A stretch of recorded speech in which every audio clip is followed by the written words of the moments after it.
Berlin, German lawmakers voted Wednesday on a proposal by Chancellor Angela Merkel's government to mandate uniform restrictions in areas where the coronavirus is spreading too quickly, while thousands of protesters gathered on a nearby street. The legislation to apply an emergency brake consistently in areas with high infection rates is intended to end the patchwork of measures that has often characterized the pandemic response across highly decentralized Germany's 16 states. The lower house of parliament was voting on the plan Wednesday. The upper house, where state governments are represented, is due to consider the legislation Thursday. If approved by both, it would apply until the end of June. As hard as it is, as sick of it as we are, reducing contacts helps, Health Minister Jens Spahn told lawmakers. We are again seeing COVID-19 intensive care patients and rising, with the age of the patients sinking, Spahn said. We want to avoid an overburdening of our health system, an overburdening that many of our neighboring countries have experienced painfully. Not far from the Parliament's Reichstag building, police said about protesters assembled, few of them wearing masks. Police said they would break up the gathering after organizers failed to get participants to comply with coronavirus restrictions.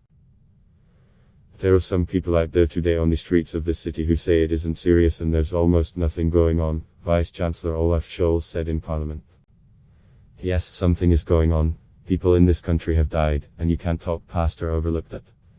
Because that's the case, and because the situation is still serious, something must be done beyond what we have done so far, Scholz said.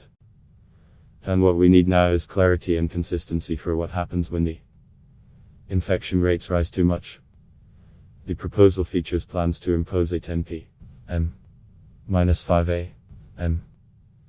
curfew, limit personal contacts, close leisure and sports facilities and shut or restrict access to many stores. The measures would kick in for areas where there are more than 100 weekly new cases per residence. Schools would have to switch to distance learning at a higher rate of 165. Germany's nationwide rate stood at 160 new cases per residence on Wednesday, though there were wide regional variations. Opposition lawmakers advanced a variety of arguments against the bill. Alexander Gauland of the far-right Alternative for Germany, which opposes lockdown measures in general, called it an attack on rights of freedom, federalism and common sense. This emergency brake remains too half-hearted, too ineffective, too inconsistent and too disproportionate, lawmaker Maria Kleinschmank said.